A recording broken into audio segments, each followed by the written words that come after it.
현대차는 한국을 대표하는 자동차 회사입니다. 이 회사를 모르는 사람도 있을까요? 포니부터 GV80까지 현대자동차가 남긴 족적은 대한민국 자동차 역사와 괴를 같이 한다고 해도 과언이 아닐 정도죠. 2013년 기준 세계에서 8번째로 큰 자동차 회사이며 세계 각지에도 진출해 있는 현대자동차. 현대차는 과연 어떻게 탄생했고 어떤 역사를 가지고 있을까요? 이야기는 1967년으로 거슬러 올라갑니다. 현대의 정주영 회장은 미국 포드와 합작해 현대자동차를 세우고 1년 뒤인 1968년부터 포드의 코티나 모델을 생산하게 됩니다.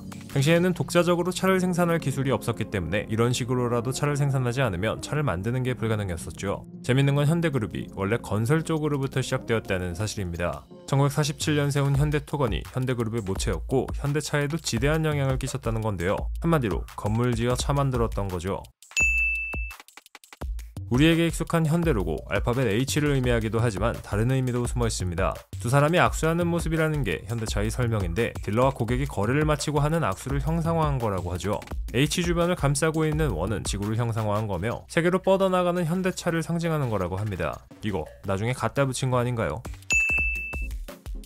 1975년 현대차를 한국 자동차 시장에서 선두적인 회사로 바꾼 모델이 등장합니다. 바로 포니였습니다. 기존의 차량들은 합작 생산 모델이었다면 대한민국 최초로 자체적으로 생산한 모델이라는 큰 의의가 있죠.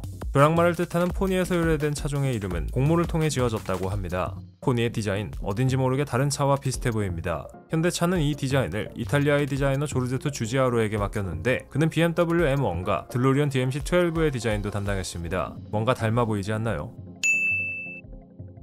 포니 출시 이후 현대자동차는 80년대와 90년대를 거치며 성장에 성장을 거듭합니다. IMF 위기가 도래해 수많은 기업들이 망했지만 현대자동차는 위기를 기회로 삼아 기아차를 인수하고 2000년에는 회사의 뿌리인 현대그룹과도 결별해 새로 현대자동차그룹까지 만들면서 세계 2위의 대기업으로 우뚝 서게 됩니다. 재미있게도 현대자동차가 IMF 당시 위기를 기회로 만들 수 있었던 건 회계 때문이었다고 하는데요. 다른 대기업들이 회계 부정으로 인해 몰락의 길을 걸었지만 현대차는 회계 기준을 지켜가며 기업을 운영해온 결과 유상증자에 성공할 수 있었고 경제 위기를 벗어나게 되었죠.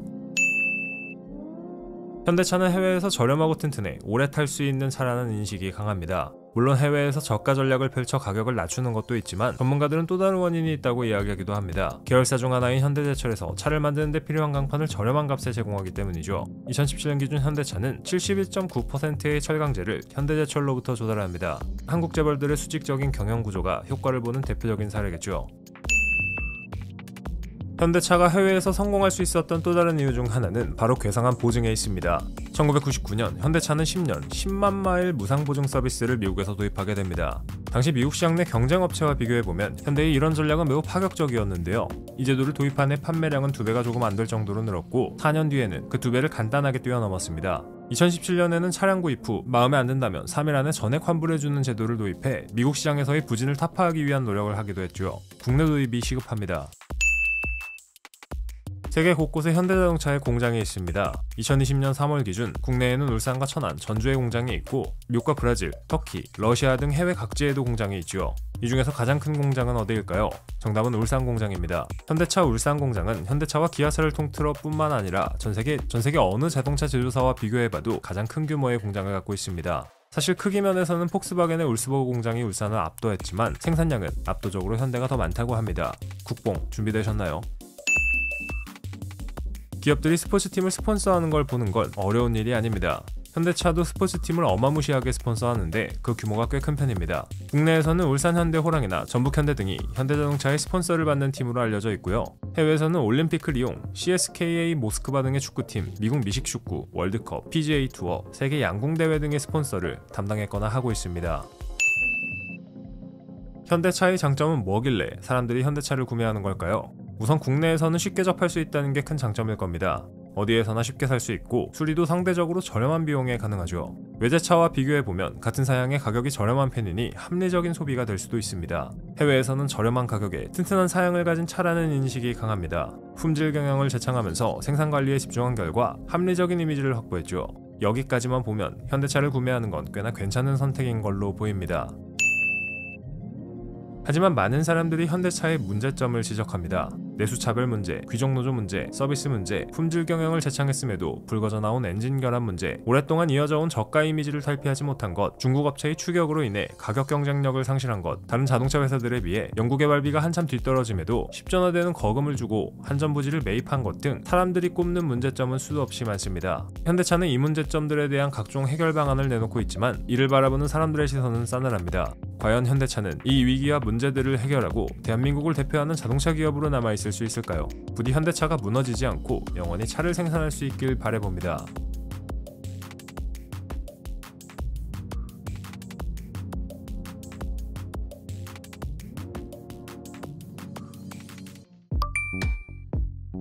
한국을 대표하는 자동차 회사 현대자동차는 지금까지 다양한 차량들을 내놓으며 성장해왔습니다. 그 중에서도 최근 많은 관심을 받는 것은 바로 현대자동차 산하의 고급 브랜드 제네시스죠. 국내 시장 그리고 세계 시장에서 돌풍을 일으키고 있는 이 자동차는 2008년부터 등장하기 시작해 2015년에는 아예 독립적인 브랜드로 우뚝 서면서 기존의 고급 자동차 회사들을 위협하고 있습니다. 과연 대한민국을 대표하는 제네시스의 숨은 역사와 재미있는 사실들은 무엇이 있을까요? 제네시스는 2015년부터 독립적인 브랜드가 되었지만 이미 그 시작은 오래전부터 계획되어 있었습니다. 2003년부터 이미 이 브랜드를 기획하고 있었고 제네시스라는 이름을 달고 자동차가 본격적으로 등장한 것은 2008년부터였죠. 당시 현대자동차는 도요타의 렉서스나 닛산의 인피니티 같은 프리미엄 브랜드를 출시하고자 했고 그것이 바로 제네시스였던 겁니다. 하지만 당시에는 여러 사정으로 인해 독립 브랜드가 되진 못했고 2015년이 되어서야 아예 새로운 브랜드로 탄생할 수 있었죠. 제네시스는 세계 시장에서 성공하기 위해 수많은 경력직들을 채용했습니다. 신입이 낄 자리는 없냐고요? 아마 이들이 누군지 알면 이력서를 내는 걸 주저하게 될 겁니다. 현대차는 람보르기니, 벤틀리, BMW, M 등에서 총괄 혹은 디자인을 맡았던 인재들을 영입해 제네시스를 만들었는데 이 정도면 이 사람들을 한데 모은 게 신기할 정도죠. 그래서 차가 그렇게 예뻐 보였던 걸까요? 과거 제네시스는 명품 브랜드 프라다와 협업해 차를 내놓았던 적도 있습니다. 보통은 협업 마케팅이 시너지 효과를 일으키지만 이 경우에는 프라다 이름을 달았다고 해서 딱히 효과를 본 것 같진 않네요. 모든 자동차 브랜드는 컨셉트카를 만듭니다. 제네시스도 물론 이 컨셉트카를 만드는데요. 컨셉트카의 디자인만 보면 세계적인 브랜드에 절대로 뒤처지지 않습니다. 문제는 실제로 차가 나올 때 이 디자인대로 안 나온다는 건데요. 하긴 국내 시장뿐만 아니라 세계 시장으로 뻗어나가려는 야심을 갖고 있으니 어쩌면 컨셉트카 디자인을 화끈하게 뽑으려고 하는 건 당연한 일이 아닐까 싶습니다. 사람이 만드는 모든 물건들은 대상 고객층이 있습니다. 지팡이나 장난감 같은 물건들이 누구를 위한 것일까를 생각해보면 답이 나오죠. 제네시스도 마찬가지인데요. 과연 제네시스의 주타겟층은 누구일까요? 현대자동차는 제네시스를 밀레니얼 세대에게 어필하기 위해 만들었다고 과거 인터뷰를 한 적이 있습니다. 그런데 왜 도로 위에서는 아저씨들이 더 많이 타고 다닐까요? 제네시스가 좋은 차이긴 하지만 아직까지 자동차 시장에서는 신규 브랜드나 마찬가지입니다. 다른 유명한 브랜드에 비해서 아직은 덜 알려진 편이죠. 그래서 현대자동차는 잠재적으로 차를 구매할 가능성이 있는 사람들에게 제네시스를 어필하는 방식을 채택하고 있습니다. 하지만 그럼에도 한국을 제외한 국가들에서는 제네시스라는 브랜드에 대한 인지도가 낮은 편이라고 알려져 있죠. 제네시스가 물론 손을 놓고 있는 것은 아닙니다. 국내에도 제네시스 컨셉트카 전시와 차량 큐레이션 등을 하고 있는 제네시스 스페이스라는 곳이 있는데 현대자동차는 해외에도 이런 장소들을 지어서 사람들에게 이름을 알리려 하고 있죠. 또한 미국 미식 축구 리그인 NFL의 스폰서로 활동하거나 제네시스라는 이름으로 골프 대회를 개최하는 등 여러 마케팅 활동을 하고 있습니다. 자동차 브랜드 중에서 날개를 단 엠블럼을 사용하는 회사들은 많습니다. 벤틀리, 크라이슬러, 미니 등의 수많은 브랜드들이 날개 모양을 형상화해 로고로 사용하죠. 제네시스도 마찬가지인데 이 로고가 벤틀리의 그것과 비슷하다 해서 출시 당시에 논란이 되기도 했습니다. 하지만 앞에서도 이야기했다시피 자동차 엠블럼으로 날개 모양을 사용하는 회사는 많고 제네시스가 표절을 했다는 정확한 근거는 찾을 수 없습니다. 그럼에도 제네시스는 논란을 의식해서인지 해외 출시 모델은 기존의 H 로고를 사용했고 제네시스 로고는 옵션으로만 넣을 수 있었다고 하네요. 제네시스는 럭셔리 카입니다. 즉 이를 이용하는 고객들에게 최상의 서비스를 제공해야 한다는 말이 되겠죠. 물론 대상 고객층이 넓은 편이기 때문에 롤스로이스 같은 서비스를 제공해줄 수는 없지만 그래도 현대차는 해외에서 나름의 노력을 하고 있습니다. 시승부터 유지, 서비스까지 센터에 직접 가지 않아도 기사들이 알아서 차를 갖고 갔다가 갖다주는 서비스도 하고 있죠. 참고로 렉서스도 도요타가 모기업이긴 하지만 아예 쇼룸을 따로 만들고 독자적인 서비스를 제공해 이미지를 바꿀 수 있었습니다. 제네시스도 현대차와는 다른 서비스를 선보이는 것이겠죠. 현대자동차에서는 BMW의 M, 벤츠의 AMG 같은 고성능 모델인 N 시리즈를 내놓고 있습니다. 다양한 차량들이 고성능 모델로 공개되고 있어 제네시스 브랜드로도 고성능 모델이 출시되어 있는 것 아니냐는 이야기가 있었는데요.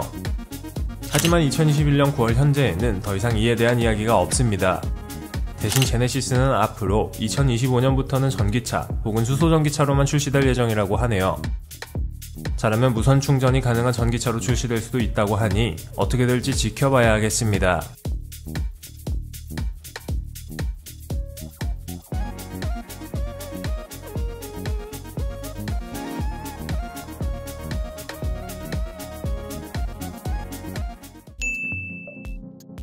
대한민국의 도로를 점령한 기아, 이제는 현대자동차와 더불어 해외에서도 성공 가도를 달리고 있습니다.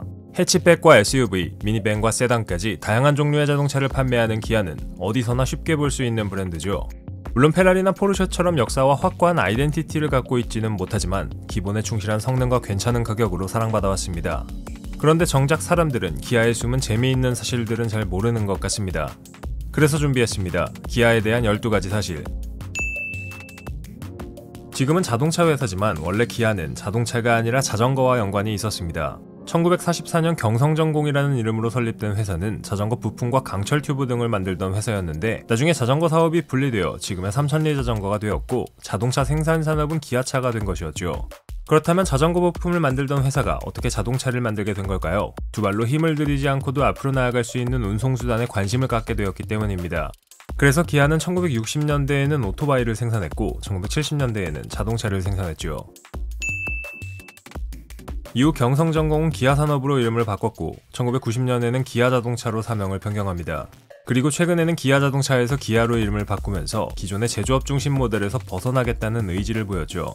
그렇다면 기아라는 이름의 뜻은 무엇일까요? 기아라는 이름은 원래 아시아에서 서다라는 뜻으로 지어졌다고 하는데 아이러니하게도 영어로 기아는 Killed in Action, 즉 작전 중 사망을 의미합니다. 이름만 보면 미군에서 기아차는 절대 안 타겠네요. 1970년대부터 기아차는 외국 회사와의 기술 제휴를 통해 자동차를 본격적으로 생산합니다. 1980년 자동차 공업 합리화 조치 때문에 잠시 생산을 멈추기도 했지만 이후 봉고나 프라이드, 콩코드 같은 모델들을 계속 내놓으면서 기아는 대한민국을 대표하는 회사로 이름을 알리게 됩니다. 참고로 당시 어려움을 겪던 기아가 살아날 수 있었던 데 도움을 준 것은 미국의 포드였습니다. 기아가 포드의 라이선스를 따와서 차를 만들었고 이 차들이 국내에서 사랑받으며 성장할 수 있었죠. 하지만 1997년 IMF 사태가 기아에게도 큰 영향을 미쳤습니다. 당시 자금난으로 인해 결국 부도의 위기에 몰리게 된 기아를 인수한 것은 현대였죠. 지금도 기아는 현대자동차 그룹 산하의 계열사이며 현대차가 기아의 지분을 약 34% 정도 소유하고 있어 대주주의 위치를 차지하고 있습니다. 인수된 이후부터 기아는 현대의 산하에서 좋은 품질의 차를 계속 만들고 있으며 국내에서도 현대와 기아 두 회사를 묶어서 이야기하는 경우가 보통입니다. 기아는 꽤나 튼튼한 차들을 만듭니다. 과거 미국에서 일제차들이 저렴하고 튼튼해서 인기를 끌었던 적이 있는데 기아도 해외에서 일제차와 같은 포지션이라고 볼 수 있습니다. 가격도 충분히 접근 가능하고 거기에 성능까지 좋으니 말 다했죠. 해외의 한 기관에서 1985년부터 2016년까지의 통계를 조사했는데 포르쉐와 벤츠에 이어 기아가 세 번째로 리콜이 적은 회사였습니다. 두 회사는 차량 가격이 비싼 편이니 기아가 얼마나 혜자인지 알겠죠. 이렇게 품질이 좋다 보니 기아는 안전이나 품질 관련 상도 꽤나 많이 수상했습니다. 품질과 가격 두 마리 토끼를 다 잡다 보니 그 차가 등장했습니다. 모든 그 차가 그렇지는 않지만 그런 차들을 보면 대부분 그 세계 그 차이죠. 이거 자동차계의 볼드모트 아닌가요? 심지어 기아는 교황도 인정했습니다. 무슨 소리냐고요? 프란치스코 교황이 과거 아부다비와 서울을 방문했을 당시의 의전 차량은 기아의 소울 모델이었습니다. 이 심플하면서도 실속 있는 차량에 교황도 꽤 만족했나 봅니다. 국내에서 지배적인 위치에 있지만 사실 기아는 최근 해외에서도 이름을 날리고 있습니다. 그 중에서도 유럽 시장을 최우선 타겟으로 삼아 판매를 진행하고 있는데요. 형제관계인 현대차와 함께 2020년 기준 유럽 시장 점유율이 처음으로 7%를 넘었습니다. 앞으로 유럽 시장에서 성공할 수 있는 가능성을 보여준 것이죠. 기아가 유럽을 사랑한다는 증거는 또 있습니다. 그들이 유럽에서만 출시하는 시드라는 해치백 모델이 바로 그 증거입니다. 시드라는 모델명은 커뮤니티 오브 유럽, 유러피언 디자인의 약자입니다. 얼마나 유럽 시장에 대해 진심인지 이해가 갑니다. 심지어 디자인을 총괄하는 임원도 유럽 사람입니다. 최근 들어 기아차의 디자인이 세련되어졌다는 것 다들 인정하실 겁니다. 이 작품들은 바로 2006년부터 현대기아차의 총괄 디자이너로 일해온 피터 슈라이어가 창조해낸 작품들입니다. 그가 과거 디자인한 차량에는 폭스바겐의 뉴비틀과 골프, 아우디 TT 등 미려한 디자인으로 유명한 차들이 많은데요. 괜찮은 차가 나온 거 괜히 그런 게 아니었네요. 기아가 스포츠 스폰서로 활발히 활동한다는 것은 다들 잘 아실 겁니다. 자체 야구팀을 소유하고 있기도 한 기아는 해외에서도 각종 스포츠팀과 선수들의 스폰서를 담당하고 있는데, 기아가 스폰서를 담당하는 선수 중 가장 유명한 것은 바로 테니스 선수인 흑신 라파엘 나달입니다. 기아는 나달을 2002년부터 계속 후원해오고 있는데요. 여기에도 재미있는 스토리가 숨어 있습니다. 나달이 무명의 신인이던 시절 그의 가능성을 보고 아낌없이 지원해준 기아에게 고마움을 표시하기 위해 나달은 20년 가까운 시간 동안 계속 기아로부터만 스폰서를 받고 있습니다. 스포츠 마케팅은 이렇게 하는 것이라는 생각이 드네요. 이제는 국내 시장 그리고 유럽과 북미를 넘어 아시아와 호주, 인도 등지로 진출하고 있는 기아. 이제는 확실히 한국을 대표하는 자동차 브랜드라고 해도 무방합니다. 이제는 2분에 1대씩 차를 찍어낼 수 있을 정도로 기술도 발달했고 품질도 더할 나위 없죠. 기아는 과연 어디까지 뻗어나갈 수 있을까요? 현대차와 함께 해외 시장을 정복할 수 있는 회사가 되길 진심으로 기원해 보겠습니다.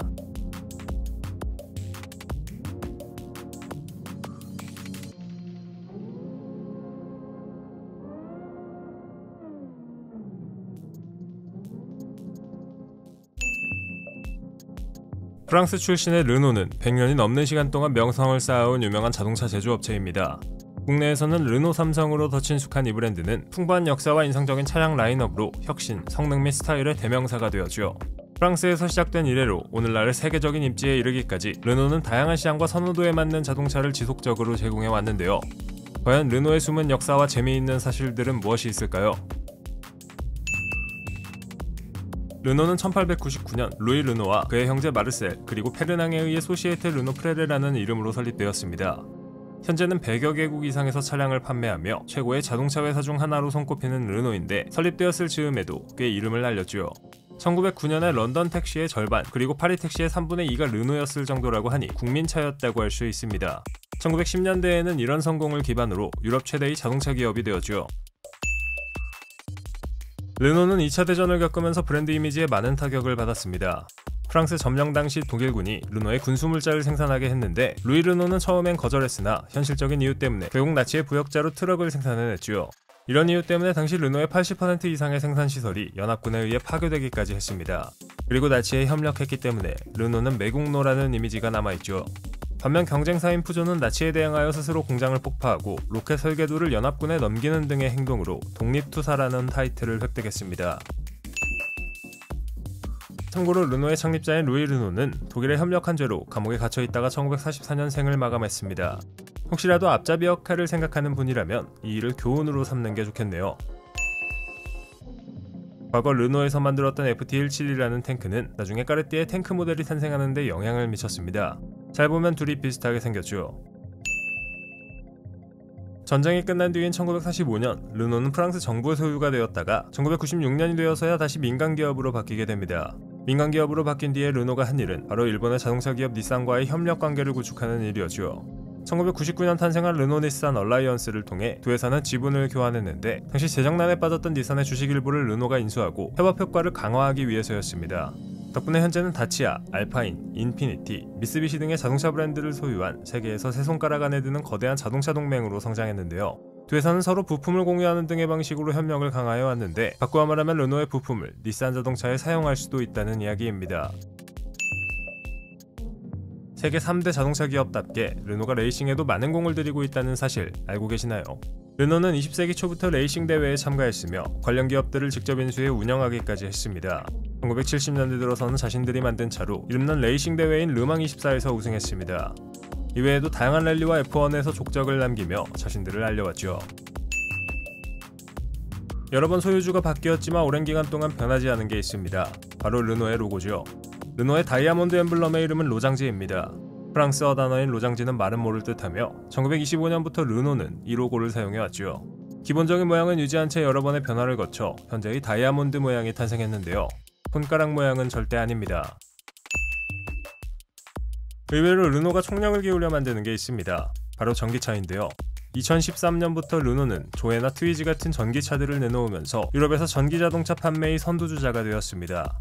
특히 조의 모델은 유럽 내에서 2015년과 2016년 가장 많이 팔린 완전 전기차 기록을 세우기까지 했죠. 2019년 기준으로 테슬라와 폭스바겐에 이어 전기차 생산 3위의 기록을 세웠으니 이 분야에서 잘 나간다고 할 수 있겠네요. 해외 시장에서는 3위권의 자동차 회사이지만 한국에서의 르노는 위상이 높지 않은 편입니다. 국내에서는 삼성에서 생산했던 르노, 2022년 삼성이 갖고 있던 합작회사 지분을 모두 처분하고 중국의 지리자동차가 지분을 사들이면서 르노코리아가 되었죠. 2022년 12월 기준으로 르노그룹에서 52.82%, 지리자동차에서 34.02%, 삼성카드에서 13.13%의 지분을 갖고 있기 때문에 국내 회사의 지분을 프랑스와 중국에서 나눠 갖는 셈입니다. 또한 2024년 6월 기준으로 삼성카드의 지분 매각이 추진되고 있어 성사가 된다면 한국과는 거리가 먼 완전한 외국 기업이 되는 셈이죠. 과거에는 국산 자동차 혹은 유럽 브랜드라는 이미지가 강했지만 더 이상은 그런 이미지를 가질 수 없습니다. 그 결과는 자동차 시장 내 점유율이 입증해주고 있죠. 국내에서 르노가 힘들어질 이유는 또 있습니다. 2024년 6월 말에 발생한 자체 유튜브 채널의 논란 때문입니다. 새로운 모델 출시를 통해 분위기 반전을 노렸지만 해당 사건이 발생하자 여론은 매우 싸늘하죠. 평소 르노의 좋은 인상을 가지고 있던 고객들과 충성 고객들, 그리고 르노의 차량을 구매하고자 하는 잠재 고객들로 하여금 큰 실망감을 줌과 동시에 브랜드 이미지가 훼손되며 큰 타격을 입을 수밖에 없다는 전망이 나오고 있는데요. 심지어 한국 시장에서 철수하는 것 아니냐는 의견까지 제시되는 상황입니다. 과연 르노는 이 문제를 해결하고 시장에서 자신들의 위치를 회복할 수 있을까요? 제가 보기엔 불가능할 것 같네요.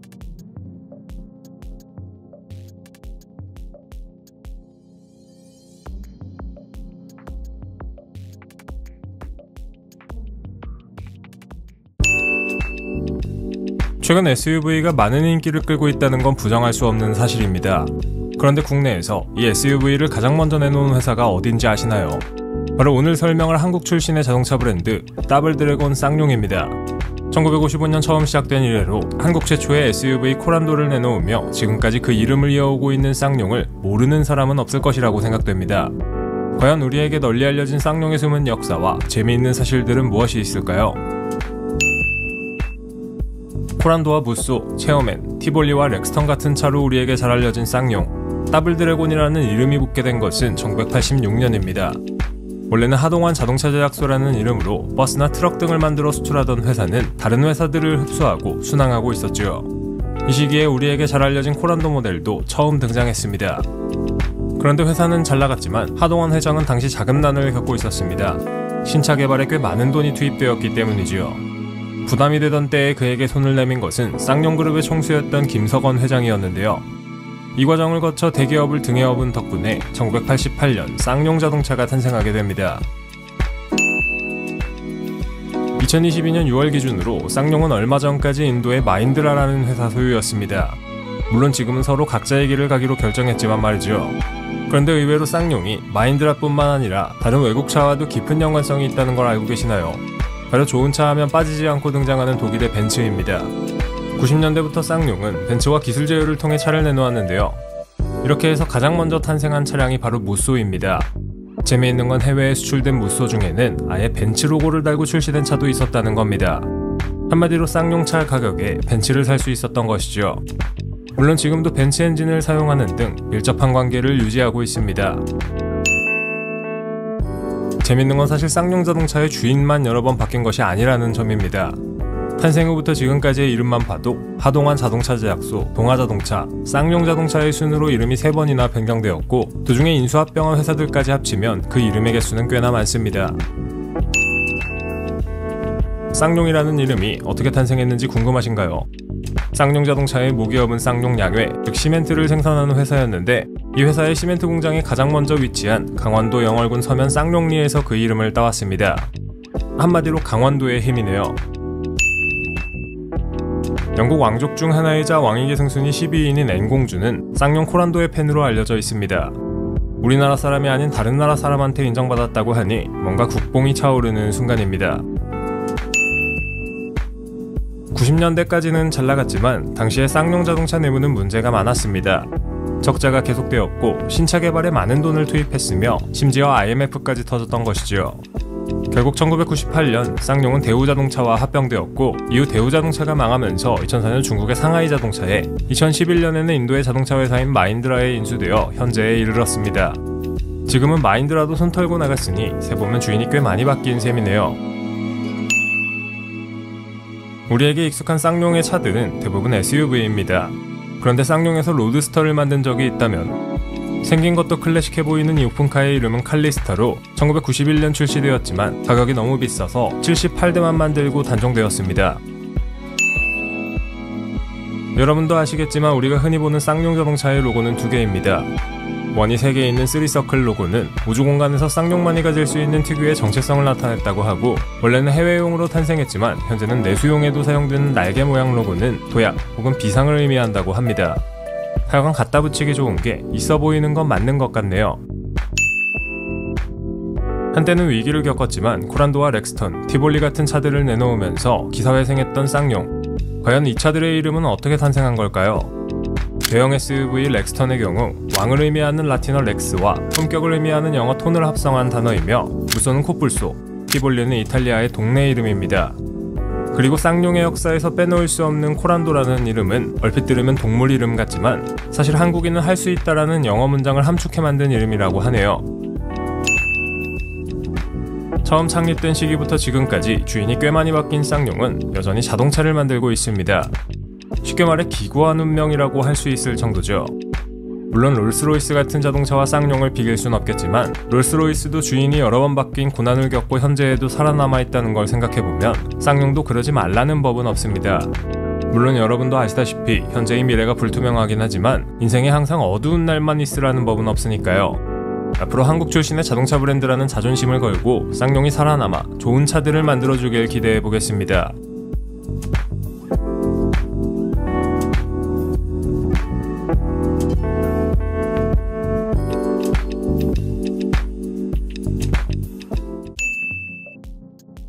쉐보레가 세계 최초로 SUV 차량을 만든 근본 회사라는 거 알고 계시나요? 1933년 등장한 쉐보레 서버번 캐리올 모델이 바로 역사상 최초의 SUV입니다. 쉐슬람이 양성되는 이유가 있었네요.